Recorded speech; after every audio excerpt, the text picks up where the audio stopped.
Mandala art করার জন্য কি অনেক কিছু জিনিসের দরকার? আচ্ছা, মান্ডালা আর্ট কি যে কোনো পেজে করা যায়, নাকি মান্ডালা আর্ট করার জন্য স্পেশাল কোনো পেজ আছে? আজকের এই ভিডিওতে আমরা এই সমস্ত প্রশ্নের উত্তর জানব। নমস্কার সবাইকে, আমি এশা। আশা করছি আপনারা সবাই খুব ভালো আছেন, আমিও খুব ভালো আছি। আজকের এই ভিডিওতে আমরা জানব মান্ডালা আর্ট করতে কী কী প্রয়োজন।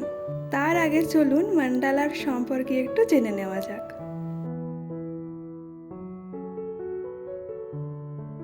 মান্ডালা আর্ট হলো একটি আধ্যাত্মিক এবং ধার্মিক জ্যামিতিক নকশা যা মূলত হিন্দু এবং বৌদ্ধ সংস্কৃতি থেকে এসেছে।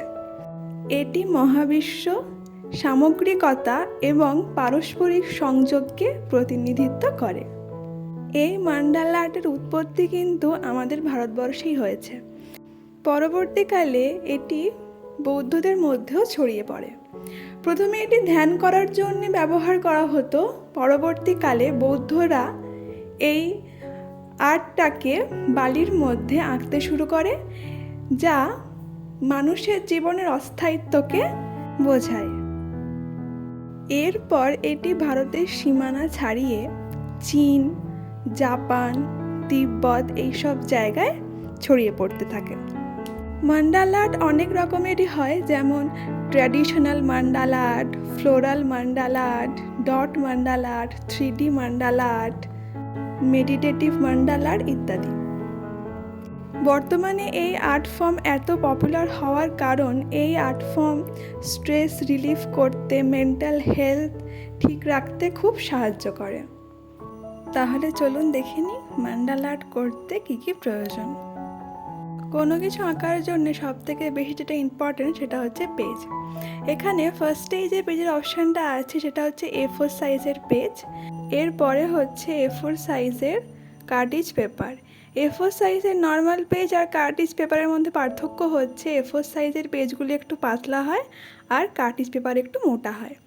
এছাড়াও আমরা যেই ড্রয়িং বুকগুলো কিনতে পাওয়া যায়, আঁকার যে খাতাগুলো কিনতে পাওয়া যায়, আমরা সেগুলো ইউজ করতে পারি। এগুলো যে কোনো পেন পেন্সিলের দোকানে আমরা ইজিলি পেয়ে যাব। এছাড়াও আমি যেই আঁকার খাতাগুলোতে আঁকি এগুলো অনলাইনে কিনতে পাওয়া যায়। তো এটা একটা খাতা আর এইটা আরেকটা খাতা। এটা একটু বড় সাইজের আছে। আমরা যেহেতু বিগিনার্স তাই আমরা এত ইনভেস্ট করব না, আমরা এই খাতা আর এই পেজগুলো রাখতে পারি। নেক্সট হচ্ছে এই স্কেলগুলো। ছোট আঁকার জন্য ছোট স্কেল আর বড় আঁকার জন্য বড় স্কেল আমরা ইউজ করব। এরপরে যেটা লাগবে সেটা হচ্ছে চাঁদা। এই চাঁদাগুলো দিয়ে আমরা মান্ডালা আর্টের যে বেসটা সেটা আঁকবো। এটাও আমরা খাতা বইয়ের দোকানে ইজিলি পেয়ে যাব। এরপরে যেটা লাগবে সেটা হচ্ছে পেন্সিল। একটা হচ্ছে নর্মাল পেন্সিল আর একটা হচ্ছে হাইটেক পেন্সিল। এই যে এখন আমার হাতে যেই পেন্সিলটা আছে এটা হচ্ছে হাইটেক পেন্সিল। আপনারা দেখতেই পাচ্ছেন যে এটার যে নিবটা সেটা কিন্তু খুবই সরু। নর্মাল পেন্সিল আর হাইটেক পেন্সিলের মধ্যে যেটা পার্থক্য, যে নর্মাল পেন্সিলগুলোর যে স্ট্রোকগুলো হয় সেগুলো একটুখানি বেশি মোটা হয়, যার ফলে মান্ডালা আর্ট আঁকার পরেও সেটা কিন্তু খুব ভালোভাবে ফুটে ওঠে। কিন্তু হাইটেক পেন্সিলের ক্ষেত্রে আপনারা দেখতেই পাচ্ছেন যে এটার যে স্ট্রোকগুলো খুব সরু সরু হওয়ার জন্য অতটা বোঝা যায় না। এরপরে হচ্ছে কম্পাস। কম্পাসের কথা বললে এখানে দু রকমের কম্পাস ইউজ করতে পারি আমরা। একটা হচ্ছে এই নর্মাল কম্পাস, আরেকটা হচ্ছে এই টাইপের কম্পাসগুলো। এই টাইপের কম্পাসগুলো নর্মাল কম্পাসের থেকে একটুখানি দামি হয়। তো এই কম্পাসটা আমার পড়েছিল প্রায় 90 টাকা মতো। এই যে এখানে কোম্পানির নামটাও আপনারা দেখতে পাচ্ছেন। তো এই কোম্পানির এই কম্পাসটা। এবারে এই দুটো কম্পাসের মধ্যে যেটা পার্থক্য, যে নর্মাল কম্পাসে আমরা পেন বা এরকম সরু পেন্সিলগুলো ইউজ করতে পারি, কিন্তু এই ধরনের কম্পাসগুলোতে আমরা এরকম মোটা পেন, হাইটেক পেন্সিল, এমনকি আমরা ব্রাশও এটাতে ইউজ করতে পারবো। তাহলে একটু দেখে নিই চলুন যে এটার মধ্যে আমরা কি কি ইউজ করতে পারবো।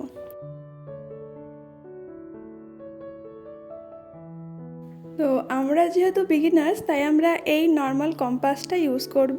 এখনই এই কম্পাসটা কেনার দরকার নেই।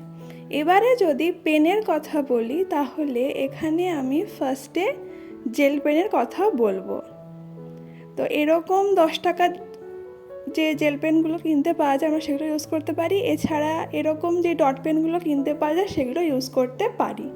তবে হ্যাঁ, এই মার্কারগুলো একদমই আমি বলবো যারা বিগিনার্স তারা একদমই এটা ইউজ করবেন না, কারণ আমি এই ভুলটা করেছি। এটাতে কিন্তু আঁকাগুলো খুব একটা ভালো হয় না, তাই জন্য এই নর্মাল জেল পেনগুলো সবথেকে বেস্ট। এছাড়া আমরা যদি একটুখানি ইনভেস্ট করতে চাই, তাহলে এই ধরনের যে পেনগুলো অনলাইনে কিনতে পাওয়া যায় সেগুলো আমরা ইউজ করতে পারি। এগুলোতে অনেক রকমের শেপের থাকে। তো এইগুলো হলো মান্ডালা আর্টের সরঞ্জাম। মান্ডালা আর্ট শুরু করার জন্যে এই কটা জিনিসেরই প্রয়োজন। তো নেক্সট দিনকে আপনারা খাতা, স্কেল আর পেন্সিল নিয়ে রেডি থাকবেন, কারণ নেক্সট ভিডিওতে আমরা জানবো মান্ডালা আর্টের প্র্যাকটিস শিট কিভাবে আমরা বাড়িতে ইজিলি বানিয়ে নেব।